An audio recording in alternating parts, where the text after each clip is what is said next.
All right, all right, all right. So excited about having another what do we call it? Podcast, a Journey to Freedom podcast. Why do I not remember that we call it a podcast? That is crazy to me as well.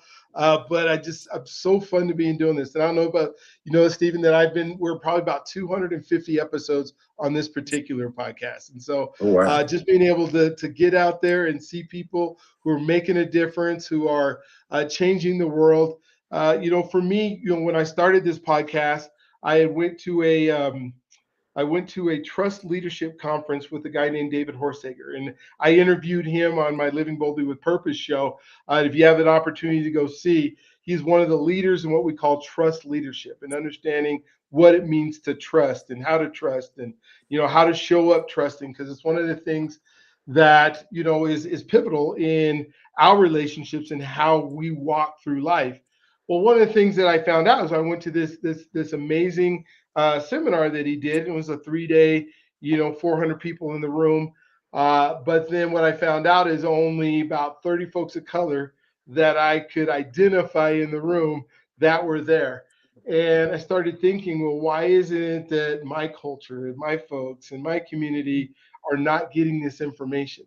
Is this just one of those secret rooms that we don't know about, that they let a few of us in, or is it, brought to everybody? And, I don't think he was trying not to have us in the room, but there wasn't something special being done to get us into the room.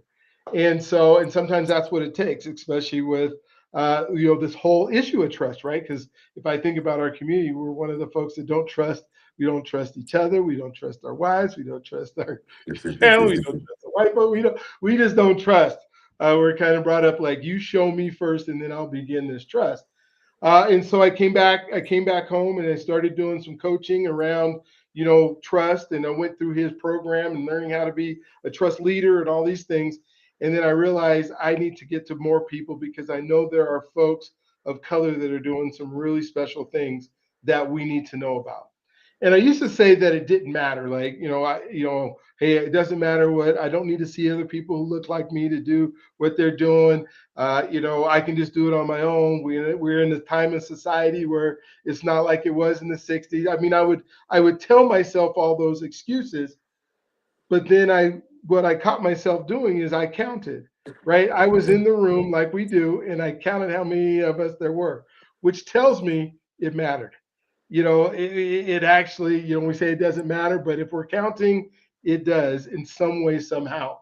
So I started this podcast, and like 200, like I said, 250 episodes later, we have been interviewing so many great people, started a community out of it, becoming the person universe, and all these things that allow us to make sure that we are in the rooms and that we're becoming the people who God made us to be. And so today I'm so excited because we have another interview with another successful man who is doing some exciting things on our planet, in our world, that is making an impact, that is making a difference.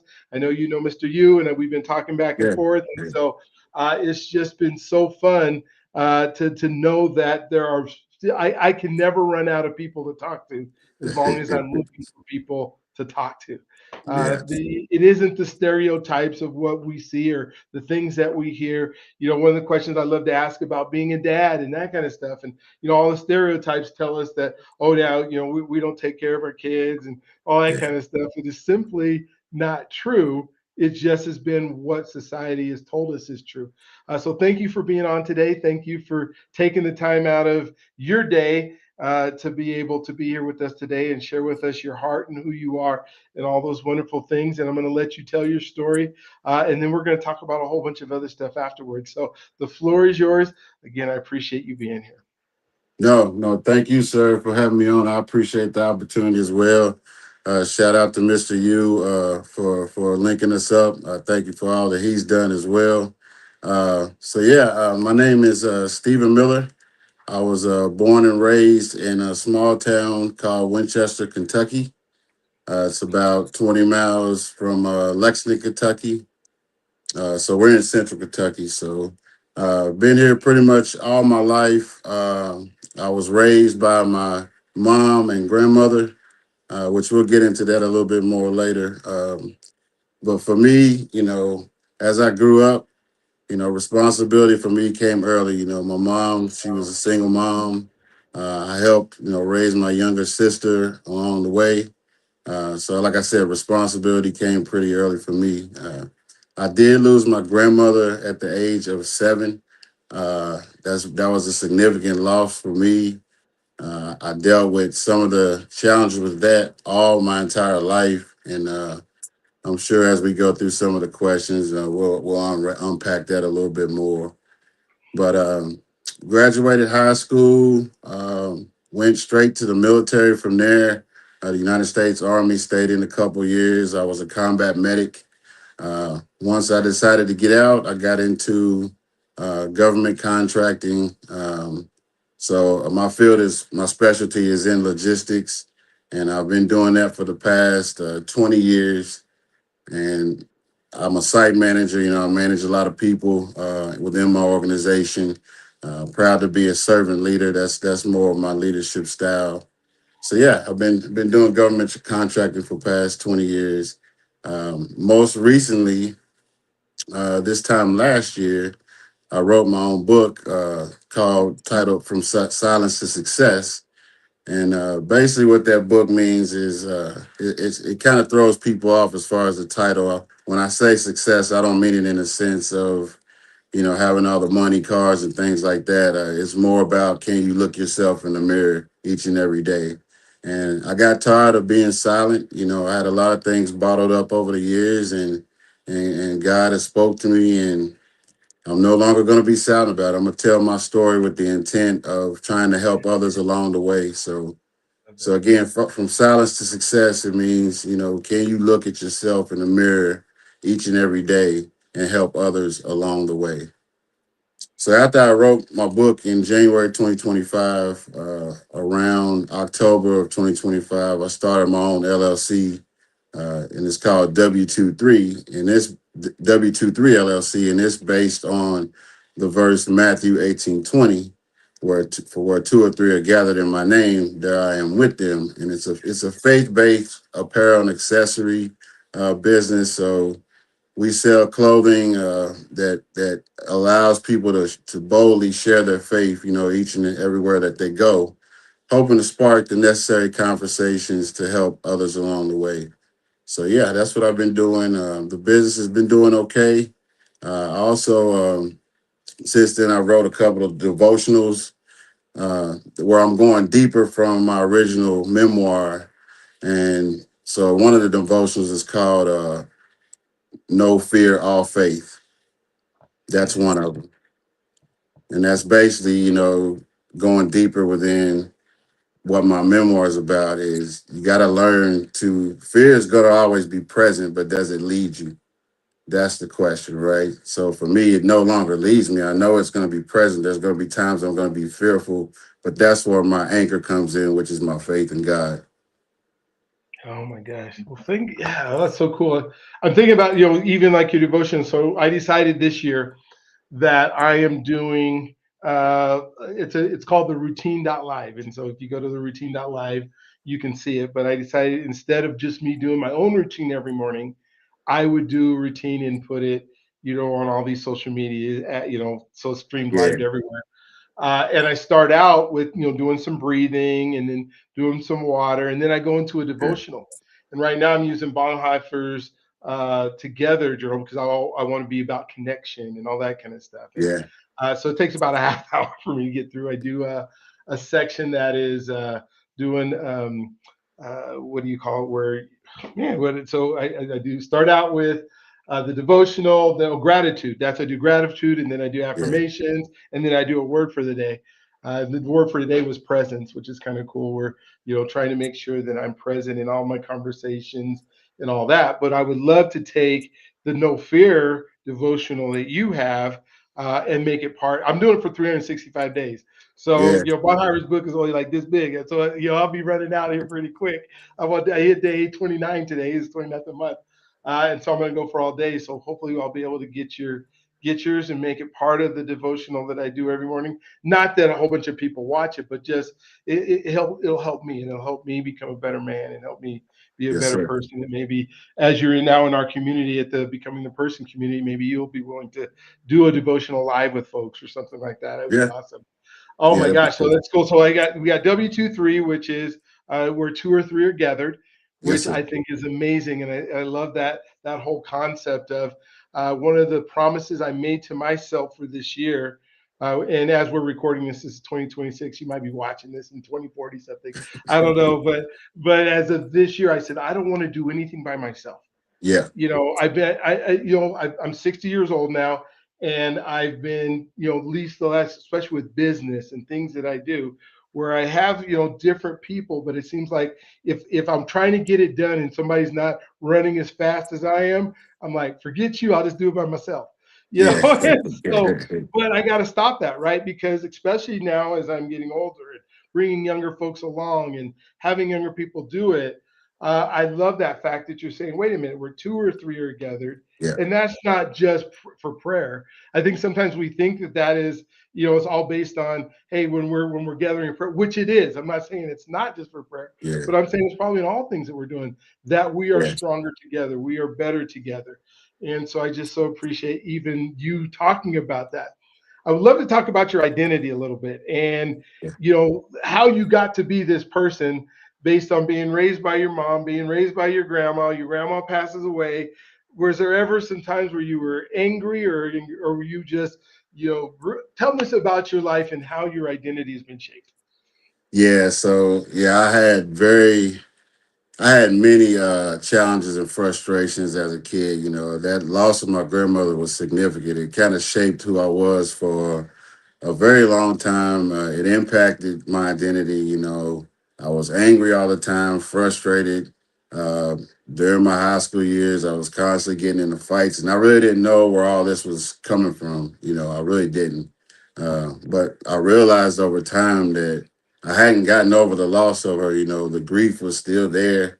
I hadn't dealt with that, and I feel like that happens with a lot of us. Is we become silent. Silent becomes safe to us sometimes, and we internalize things, and we don't have the proper language to express what's really going on in our hearts, minds, and spirits. So I struggled with my identity for an extremely long time. And if you don't know who your identity is, you tend to borrow identities. You act in different ways that really doesn't align with really who you are. And part of it is because you're not telling the truth on what's really going on. So Yeah. So when I think of identity and I think of the shifts that I've had in my life, somebody told me the other day about every 7 years, we kind of change our identity. yeah, Are there some pivotal points or pivotal people in your life that kind of help shape, that man that is now saying, I want to reach out, I want to serve others, I want to, because I think sometimes we're born selfish and yeah, then it takes, I guess we're not born with anything, but somehow we become selfish as innate to be able to do it. But then it's the people that are around us and the people who shape us that say, wait a minute, there's more to life than me.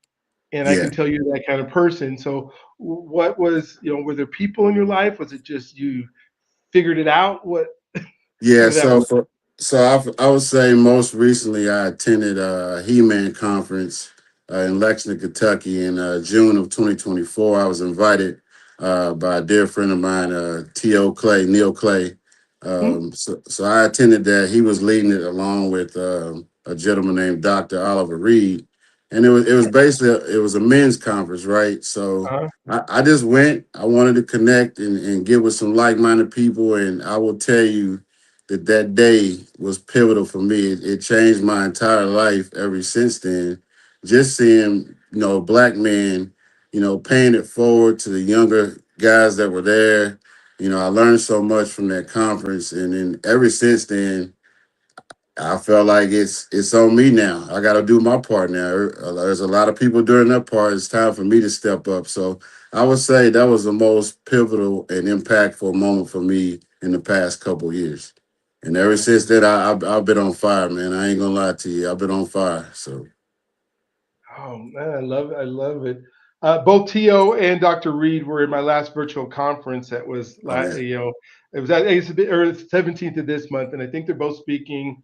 on my one in February, on February 21st as well. And so that is becoming through action. Live. So for those of you who are hearing this before then or want to go back and watch the replay, the two gentlemen that he just talked Yeah. about are amazing. And they're actually going to talk about some AI stuff that they're using during that time. So it'll be fun. Two men that I love to death as well. So they are amazing individuals, and I love. Maybe you could talk a little bit about your faith journey and what that's been like, because it seems like you're super grounded now. And I don't know, has it always been that way, or since you were a little kid, or what is because you're on fire right now, which is amazing and awesome. But maybe kind Yeah. of how you got to be where that way. Yeah. Yes. So, like I said, throughout my childhood, I dealt with a lot of things. Some of it was including domestic violence. With my mother. Witnessing some situations with her and her relationships with men over the past. I kind of talk about that in the book. So I was raised in the church and all that. I was a strong believer, but there was times where I felt like with all the things that were going on in my life, I couldn't hear God's voice at times. I knew He was always there. I always believed that, but I didn't really hear His voice throughout my young adulthood and childhood. So for me, once I got to a breaking point in terms of dealing with the anger and frustration I had to let it go and just lean on Him. And once I started doing that, once I didn't react in certain ways when certain situations, came about, more doors and opportunities started coming open. So I no longer I'm able to handle things that used to bother me quite a bit in a much better way because I lean on Him first and foremost. And I think that's the key. Like I said earlier, when you're angry and frustrated throughout your life, sometimes you don't have the necessary language or tools to express yourself. And just getting in the word and constantly praying and trying to be around like-minded people that are going to hold you accountable and things like that has really shaped who I am today.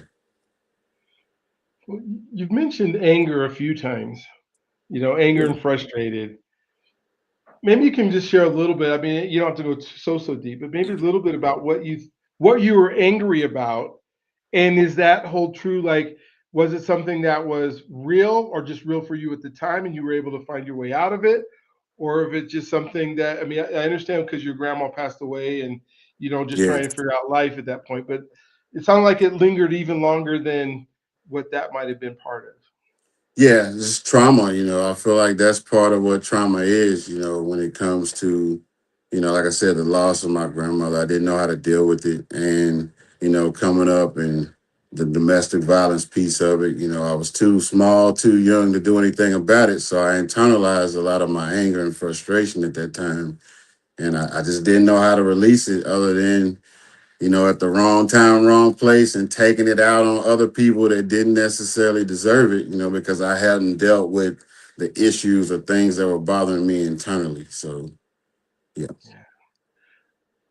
I mean, now that you're looking down on it from a 365-foot view or whatever, and you're thinking about the people that you're serving or the young folks that are being part of your, the W23 or process. What advice would you give for young folks or for folks that are going through these periods of anger or trauma and don't know really how you said how to release it, how to get out of it? What would be some suggestions that you would have for folks Yeah. who are First and foremost, I would tell them that you're not alone, right? Mhm. Surround yourself with folks that have kind of been through some of the same scenarios or situations you've been through. And, another good piece of advice is that trauma, it teaches you lessons that you never really agreed to learn, right? I didn't sign up for that, right? But it was a part of my life and my journey. And I think the biggest thing I could tell a young person is that silence is not okay. Mhm. That's part of one of the worst things you can do is keep quiet about how you're dealing with things. It's just not safe, right? It's going to come out, it's going to explode at some point, and it's probably going to happen towards somebody you actually really do love and care about. So, That would probably be the best advice I could tell somebody is silence is not safe. You got to get with like-minded people. You got to seek a relationship with God, and yeah, that's pretty much it. How do we find those folks? Because when I think of a lot of our culture, and as me growing up, and my dad would take me to the barbershop all the time, and there would be other black men that I probably looked up to or talked to. Later on in life, I go to those same barbershops, and I realize that the conversation never gets deep. The Yeah, conversation never deals with the things that we deal with interpersonally by ourselves alone. Excuse me, like you said. And we talk about sports, or we talk about, yeah, we know all LeBron stats or Kobe stats, or we know all of what Mahomes is doing, and that's fun to talk about. But then we got to go home, yeah, and when we get home, we were dealing with finances, we're dealing with relationships if we have sons, we're dealing with parenting, we're yeah, dealing with all those things, and we don't know because we haven't had sometimes a great example or had those conversations. So how have yeah, you found a way to interact with other men, that can help you through that process? What is how you do that, or have you done yeah. that? So I'm actually part of this W23. Again, where two or three are gathered. I've been praying on this, and I really want to start like my own mentorship program to where I can have, a set of young men or even one-on-one sessions to where I can pour into them through my experiences. I've got nephews and things like that, and we talk, all the time with things that they're dealing with. But I kind of want to go deeper into my community and start mentoring other young men that may be dealing with some of the challenges that I faced throughout the years. So I think it starts with me just stepping up as a pillar in my community and just pouring back to those that need assistance. Yeah, well, and what a platform that you have, and you have something that can bring people together. And now Yeah. it's, what do you do when you come together? I think Yes, is sir. so important, and so vital. And then, like you said, being around men like To and Dr. Reed, and Yeah. even if you're hearing them online, or you're hearing them in different places, always improving yourself. And so, Yeah. like personal development, things that you've done for yourself in your own life, in your own world, what are some of the things that you do, whether it's a daily basis, monthly basis, yearly basis, to make sure that you're learning and growing so that you can be a service to others? Yeah, staying in that word, man. That's the key right there, and then and making sure that I choose God daily. It's a daily choice, right? You wake up, you repent for the things that you've had challenges with. You work towards self improvement each and every day.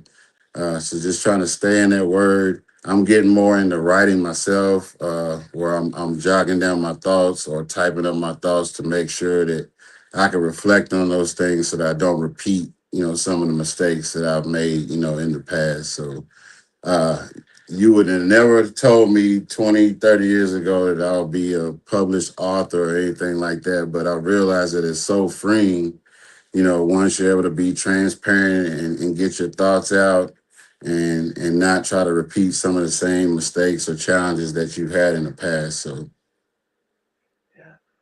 Tell me about your book. I mean, when I think of No Fear, what is maybe your favorite chapter, and what does it talk about in your book that could help somebody like myself or folks that are listening today, in your book? so we talking the book or the devotional? The book, and then we'll go to the devotional, or you can talk about both if you like. All in one sentence.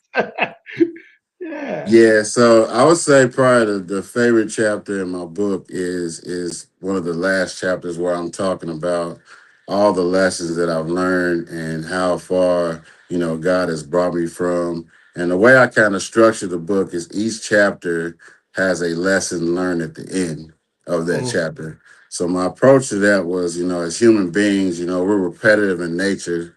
So I felt like it was important to after each chapter identify what was the lesson that I particularly learned from that particular situation or challenge that I had. So Cool. All right. Yeah, I wrote a book called "There Is No Tiger." Yes. which is all about overcoming overthinking and controlling anxiety. And the Yeah. premise, kind of the fear thing is back in the day, there were these saber-toothed tigers, and these saber-toothed tigers, would go eat people. That's what they did. Yeah. You humans were part of their diet. And so men would have to be at the caves and, stop look out all night long so the rest of the village or the, folks wouldn't get eaten up by the tiger. And then we fast forward into 2026 now, and you think about what are our tigers? Yeah. Because, what are the things that we fear the most that stop us from moving forward? Like they say, one of the greatest fears that we have is public speaking. And you Yeah. think, okay, well, what's the worst thing that could possibly happen if you go up and public speak? To my knowledge, and I don't know this, I'm sure maybe in 2026 it happens, but like people aren't throwing raw fruit at you and and beating you up for talking. That kind of stuff is not what's happening in our age. So the worst thing that can happen is somebody just walks away, doesn't listen to you, or maybe says boo or something like that. But your life is still intact, but we play that in our minds like incredibly amounts that say it controls my ability. We almost freeze up because we're so scared of an outcome that probably will never happen, that Yeah. will never be there. And so, anyways, the book just kind of talks about some of those scenarios and what to do about it. But I think as you're setting your devotional and your stuff up is like, hey, wait a minute, no, we have to step out. You gave us that Yeah. example earlier in saying, I've been thinking about it, but now I have to go do it, Yeah. and then without being afraid of what others might think. How do you do that? How do you not, with all this social media and all this stuff that's out there where we compare ourselves to everybody else? How do we not care what other people think? Yeah, I'm still working through that. I'm not gonna lie Okay. to you, man. Public speaking, that's not one of my greatest things, but that's part of it, right? If God is calling you to do something, part of that is being uncomfortable, right? He's stretching you into territories that you're not comfortable with. So I'm learning to navigate through that. How are you gonna help others if you don't even like to talk, right? But Hmm. part of that becomes, from my past where I was so used to being silent all the time, and being introverted. So now I'm being called higher where I don't have a choice, right? If he's calling you to do something bigger than yourself, then you got to do some things that you're uncomfortable doing. So I think one of the ways it's helped me is, in my leadership roles with the government contracting, I said, I got to lead a large team every day, right? So part of that is as a leader, you got to talk, right? You got to be comfortable with speaking to people. So I think that's kind of helped me, throughout the years to get out of my comfort zone. So yes, sir. Oh, that's good. Well, and you're doing fantastic here. And like one of the ways to get better at public speaking is not to jump in front of Yeah, 10,000 people. It's to jump. And then, if 10,000 people show up a podcast, you can't see all 10,000 of them, right? yeah, But yeah. you That's can, true. you can see one or two of them, and it's one thing that you just kind of have to work through. And, some people who I encourage to start a podcast, I do podcast coaching. And, one of the things they say, well, I want to tell my story. I want to be out there. And first coming up with an idea, that other folks might want to hear. But if you love it, somebody else probably loves it. But then the Yeah. next thing is like when we think about podcasting, there most people who start a podcast never do more than 10 episodes. I mean, Oh, literally 10 episodes. Like 90% of people don't do more than 10 episodes because there's this right. expectation that if I start a podcast right now, then what if nobody watches it? And then, like, after episode 3, they're going, well, nobody's watching it. Well, and I want to say it's because you suck. You're terrible at it. You haven't done it before. That's why nobody's watching it. You're not good at this yet. And I say, well, but what? And I ask this question like, what have you ever done that you only did 10 times and you were good at it after 10 times? Yeah. And there's nothing. You can't even tie your shoe just 10 times and be good at tying your shoe. So how Yeah. do you expect to start a podcast and be good at it within 10 episodes? And then Yeah. they quit on themselves. They quit on the things that they do. And so I guess my encouragement to you is, yeah, Get out there, Yeah, continue to do it. There's an impact. I say this every morning in my devotional: is you are the answer to somebody else's prayer. yeah, And if yeah, you walk out through life through your day saying, "Okay, yeah, I am an answer," and I don't know what that's going to be. So I have to be, my head's got to be on a swivel, and it might just be a smile. It might be yeah, a handshake. It might be a gentle hug. It might just be your presence in a room that is an answer for somebody who's lonely. It could be anything that we do, but somebody's praying for us to be there. And if we don't answer that call, then right. we've taken away an answer that now God has to find somebody else to fill when He chose you to fill it. That's true. And then Very when you true. think of that responsibility, I don't want to jump into Spider-Man, but with with great ability comes great responsibility, or whatever they say in the Yeah, movie, right? it's true. Um, yeah, and so I love the fact that you're stepping out. I love the fact that you're saying, "Hey, I'm willing, use me," Yeah, and then seeing what God does. And I think a lot of us, we just don't wait. We don't wait on God sometimes to say, okay, let me walk you through a process. You're not going to be really good in this comparison society, right. especially when you think about, and maybe you can talk about like how you deal with online stuff, because what's sad about our online presences and our social media is we see the best of people. We Yeah, don't see their whole lives. We don't see what happens after they put up all the makeup and then did their video, and then they go back home and then there's nobody there to speak with, or nobody there to talk to, or nobody there to be in connection with. And then they yeah, get back on and they smile again. And so you're definitely younger than me. And so what are some of the things that you've been able to do, through this process within social media? It might be a work in progress, but to yeah. not just be comparing. Yeah, so for me, I'm on Instagram, I'm on Facebook. I've got a business page on Facebook. It's W23 LLC Mhm. dash Where Your Worship. And I also recently started a where two or three are gathered private group, so that we can just, like-minded people can get on there and pray for each other or give encourage or help each other with finding our purpose and things like that. So I started that about it's probably been about 2 or 3 weeks ago. Um, I got to get better at doing some more like live or more additional reels and things like that. But I try to continuously post on social media multiple times a week, whether it be, encouraging thoughts for the day or different blog posts between the designs that I make and why that particular design resonated with me. So I'll do like blog posts and things like that. So yeah, still a work in progress, but I am actively on social media. Oh, good, good, good, good. Yeah, and I would definitely consider doing some of that inside of our community as well. Yeah. Okay. And bringing more people alongside of it. Would love for you to do that. Uh, when I think about like staying in shape and staying healthy, and health is a big part of our lives. I keep tell everybody I'm living to 100, so I still got at least another 40 years to go. Are there Yeah. things that you do in your life to make sure that you stay healthy, or maybe it's just mental health compared to just physical health? But what are some of the things that they say black men live to 72? I can't do that. I just my dad's 87 right now, and he's going strong. He ran a track meet with us last July, so he's still Uh, running. So there's no way I can 12 years from now be out of here. No way. So what are yeah. some of the things that you're doing that maybe people can learn from? Yeah, I could say let me step back for a minute. So, there was a time in my life where health was not an important thing to me, excessive drinking, things like that.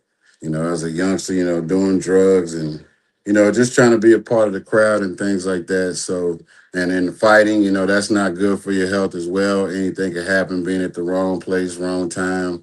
But now I'm way more conscious. I've actually, in the past year, I've lost approximately 40 pounds. Gained a little bit back over the holidays with the good food that we've had, but lost 40 pounds. Just trying to be more active. I've got a grandson and one more on the way, so I definitely want to be here for a long time to make sure I can be playful with my grandbaby. So Oh, nice. Tell me about so. One of the things I ask almost all of our men that I have on here is about what it means to be a dad. When I think of I believe that every child should have a dad in some way, and I think we all agree on that. That men and dads are important in our lives. But what we don't often talk about is what it means to be a dad and how that might have shaped some of who we are. Whether we may, there's no manual on being a parent that says, yeah, that you got to just, so you figure it out. And sometimes we make lots of mistakes and sometimes we make a lot of good, but I don't think it takes away the value of what we believe it means to be a dad. Maybe you can share just a little bit because you talked about grandbabies at this point. So yeah, your grandbabies don't come without other yeah, babies, right? And so yeah. maybe talk about what that process is and how you're enjoying being a granddad at this point. Yeah, so I've been married for 27 years to my wife, LaQuanda, and we have two daughters together, Jada and Malia, and then I have a son. His name is Michael as well. He's my oldest son. And being a dad is the greatest thing ever. I'm not saying, like you said, there's not a blueprint to it. There's a lot of mistakes that I've made along the way, but being a dad is very important, and more so about how do they see me, right? Mhm. It's not about how the world sees me, it's how does my family see me at the end of the day. So just making sure that when you talk about provision, a lot of times when you say provision as it relates to a man, it's about finances and things like that. Provision can mean a lot of things. I'm a provider as far as trying to make sure I'm being supportive of my children, whether it's emotionally, physically, things like that. So it's bigger than just financing. It's making sure that you have a presence in their lives. I'm not saying that it's always been perfect, but I've been definitely striving towards that goal my entire life. Man, that's so neat. Yeah,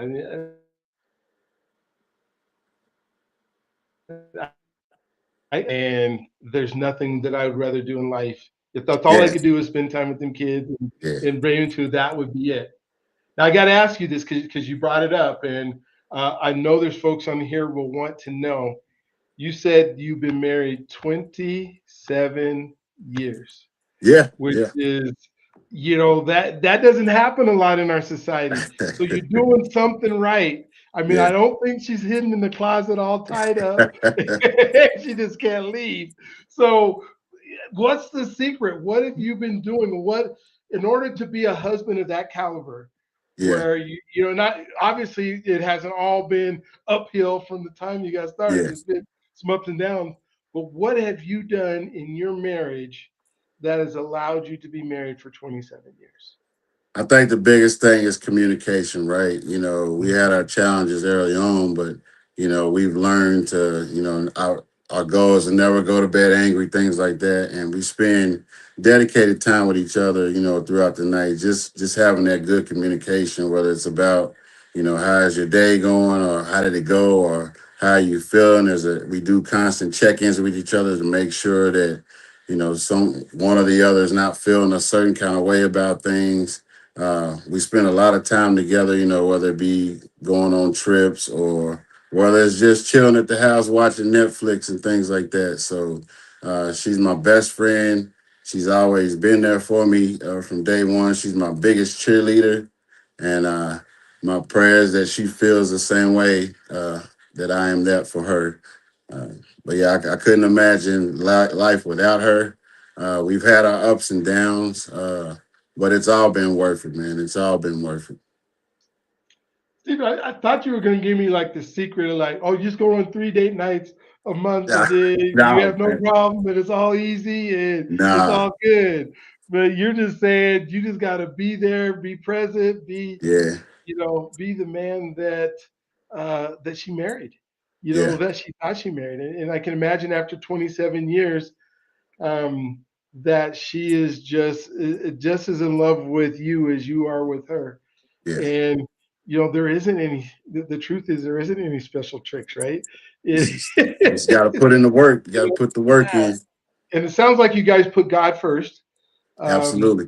and so, I don't want to take that away, or say that isn't an important part, because Oh that yeah. probably is the most important part, Yeah. that will keep a marriage together.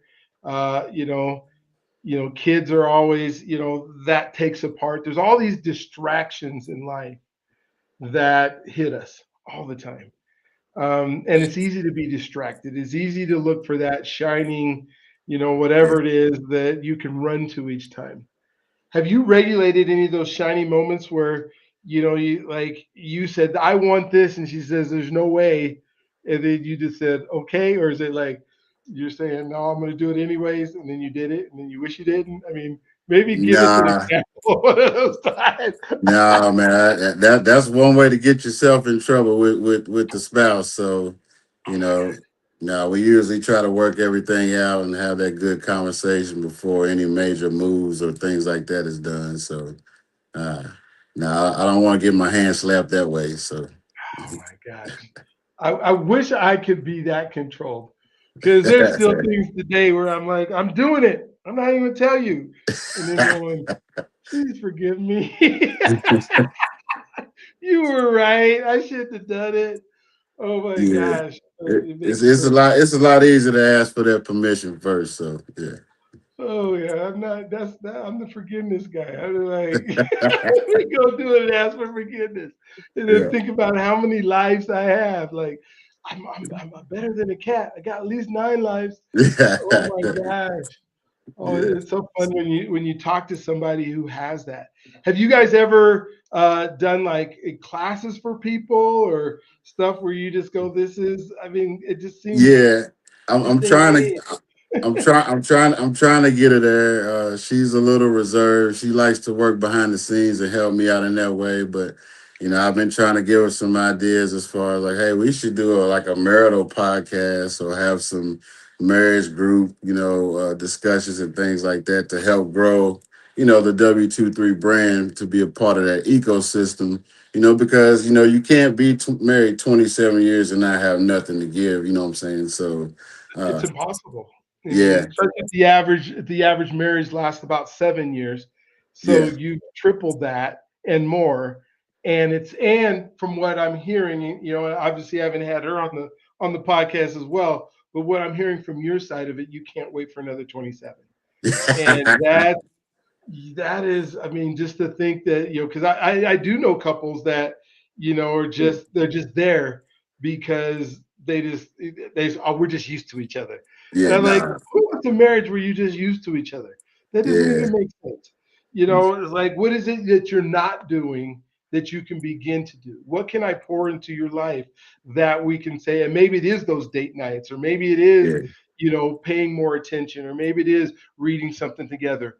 But what I find is if you get to go teach something together, if you get to Oh go yeah, do something like that, oh my gosh, and that even becomes more of a catalyst for, helping other folks that are able to do it, and to be able to make it through. well, she's gonna be watching this episode, so maybe you can help me out with what you just said. So, Okay. What's her name again? Laquanda, All right, Laquanda, you guys got to do something else together. I need you, Laquanda. I need you to be able to teach me and grow me and help me to become a better yeah, man. And I know you have the ability to do that. And I'm not going to say I need you to talk to my wife and tell her what to do, because that would just be really dumb on my part. Because no, it's not about her. It's more about what yeah, I do and then how right, I show up and the things that the days that and we have some roles that we play together. That maybe some of them are traditional roles and some of them are non-traditional. My wife has an incredible embroidery business, and she oh does yeah, shirts and designs, and we have machines like we do it out of our home because why pay for a lease when we have a pretty big basement. yeah, But we have people in and out of our house all day long, every day, doing orders, and it's fun to watch her grow and thrive with something that she loves to do. So yeah. if I had to buy another sewing machine, like, yeah, we already have 12, but we need another one. I'm all for it. You know, I'm actually trying to get her to hire some more help because yeah, I don't want her to work as hard as she's working, but she Yeah, loves it, yeah, so I want to be part of that with her. Oh my gosh. So, we talked about a whole lot. So yeah, how is it that, I talked about trust and trust leadership and what trust means. How do you trust I guess you got an inner circle and an outer circle. yeah, And what comes to mind when you think about the word trust and how you have to show up in order, like, are you a person who trusts people first and give them the benefit of the doubt until they prove you wrong? Or are you yeah. that like person who goes, no, you got to show me that I can trust you before I'll ever do it? Or is there a mixture? How does that work for you? Yeah, I say it's the latter, and that's just part of how the things I've been up with. It's kind of hard to trust others when you didn't trust yourself for a long time. Mm, So yeah. that's kind of what I struggle with. Throughout my past, I realized that I didn't trust myself, so it was very difficult for me to open up and be able to trust others. So, but again, that's something I've been working hard on. I still got to kind of fill you out before I just let you all the way in. But I'm definitely getting better in that particular topic. Yeah, and there's certain things that no, I'm not going to let you in. I'm not letting you in to my finances, for example. Yeah, You yeah, don't. I got to trust you. Like I might have to 10 different financial planners show up here before I want to touch you with any of my yeah, money, right? But then there's yeah. the other things of just like a relationship. I'm going to trust you that you're a person of your word until you prove me wrong. Right, Or you exactly. say no. I know you told me you don't do the. I'm not going to trust you to come into my house but I'll trust you to do my lawn, maybe, Yeah, and if you mess it up, then you're out of there. yeah, I don't have to have all the proof. And so it is one of those things where you really have to look at, but it is so important in all of our relationships, right? Because yeah. without trust, you don't have a relationship. And I can True. imagine like the trust that you and your wife have for each other that probably goes beyond with anything. You said she's your best friend. Yeah, You can probably trust her with just about anything that you think or do or say, that she's going to do the right thing and do right by you. yeah, And there's so many marriages that don't have that, right? yeah, Like they were kind of friends and then they stopped being friends and now they don't trust each other. And I yeah, can't imagine coming home to a spouse every day or being home with the spouse. We both work from home, so it's even all day long every day. But yeah. to think about if I can't trust her or if Right. she couldn't trust me, how miserable my life would be. Yeah, it's true. Yeah, It's true. I'm just so appreciating having this conversation with you because you're in a like mind with me. We're not dealing with not that trust anymore or Yeah, not having that. And I'm trying to think of a time with my spouse right now that I don't, my wife, that I haven't had that kind of trust. yeah, But yet I see people every day. Like when I think of, I'll talk to somebody that says, no, she can't see my bank account. And he's saying, well, now she can't see my bank account. He's talking about, I got some properties over here. She don't know about them. I'm like, yeah, oh my gosh. That's where we get transactional. yeah, yeah. So how do That's you move from the transact in your mind, like move from transactional relationship to loving relationship, trusting relationships? Because we're such a transactional society. Everything, yeah. I'll give you this if you give me that. Yeah, for me, and like I said, we've worked really hard on that part of it. We got the same bank accounts. What's mine is hers, and vice versa. There is no I in this. It's us together. We're gonna thrive together. We're gonna go down together, but it's gonna be together, and that's kind of our mindset. We stepped into this together, and that's the way it's gonna be. So, and it's worked out well. As far as being transactional, I don't personally agree with that. I don't want to feel like I'm hiding something or I gotta keep something on the side just for a plan B or things like that. If God really called us together to be together, then it's gonna work itself out regardless. That's so cool. Thank you. One of the things that you said, and you kind of slipped it in there because my wife tells me this all the time. You said, what's mine is hers. And Yeah. that's what my wife says too. She says, what's yours is mine. And then she says, what's mine is mine. And so I don't know if it's that way for you, but that's what she tells me all the yeah, what's yours is mine, and what's mine Yeah, is mine. And so, she tells people all that that's how I kind of feel. Yeah, what's yours is yeah, what's mine is yours. And oh, I just thought that's so funny that obviously we have stuff together. yeah, It's kind of fun, but it's just talking about that and saying it. And speaking of that, and we can kind of maybe this will be the last question, and I'll let you talk about what we didn't talk about is one of the things that I think divides people, especially in marriages, is finances. And this stress of finances and the things that would happen in finances. Maybe without going into some detail, how did you learn about finances? And or was it something you just guys had to figure out together? Or did you seek out counsel? Or how have you been able to manage so that that hasn't been the thing that pulls you guys apart? yeah.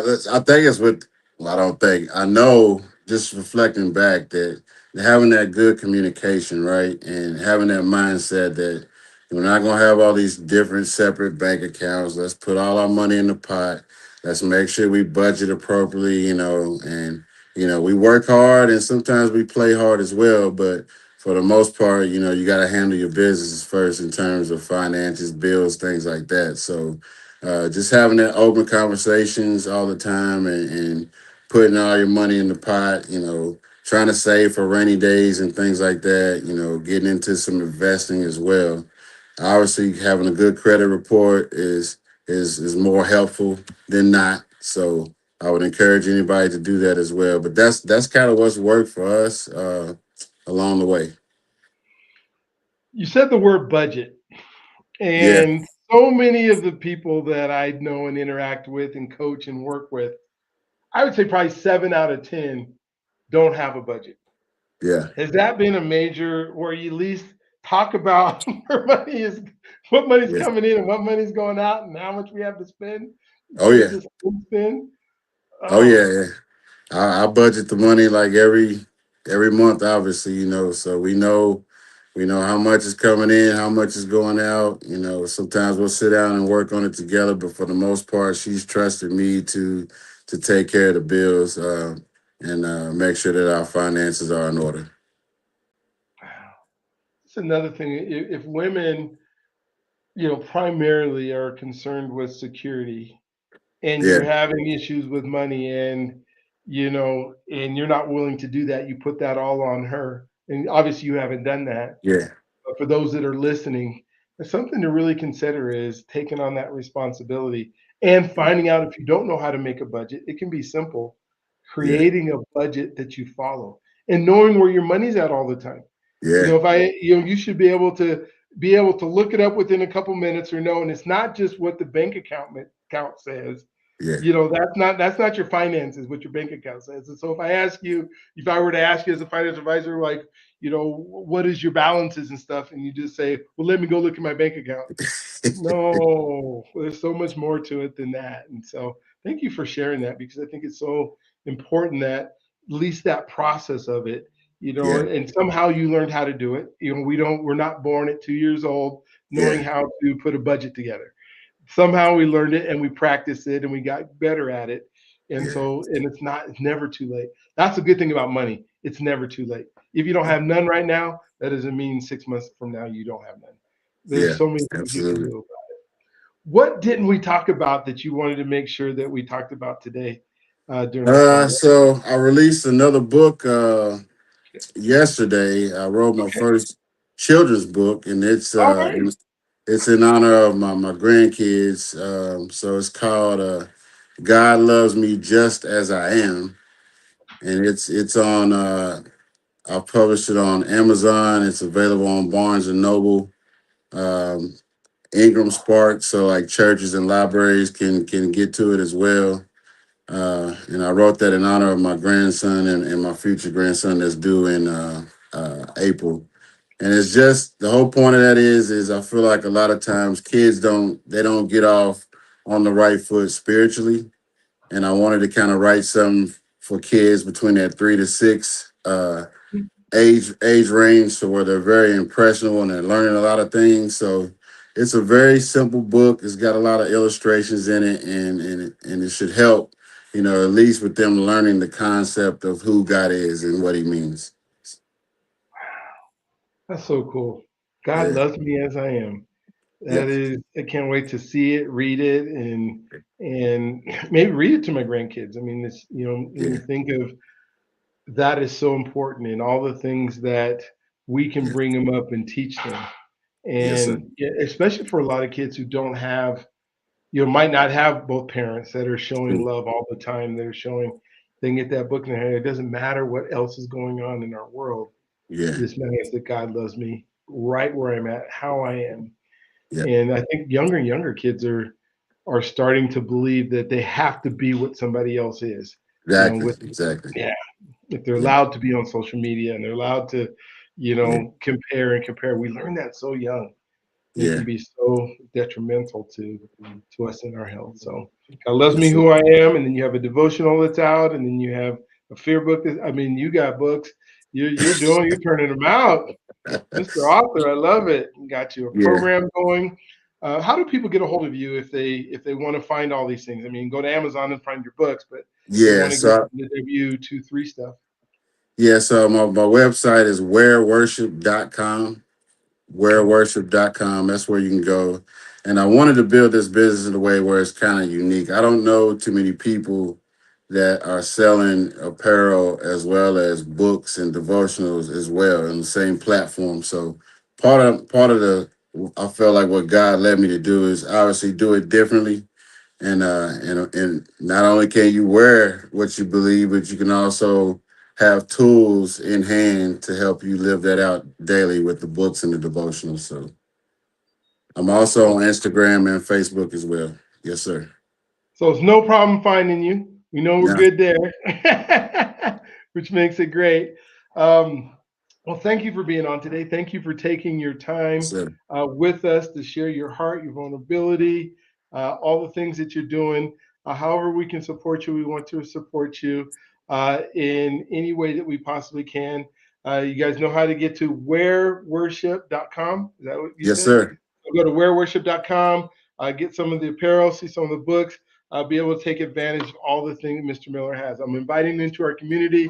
So if you get the chance to go becomingtheperson.com, go ahead and get in. There's going to be so many different aspects of where you can connect with people. The whole Yeah, community is built on connection, love. We do this Sunday, we're doing a connection Sundays where just people get together and talk. So we're going to have some yeah. fun doing it and getting together. So again, thank you for being on. Do you have any final thoughts that you would love to share?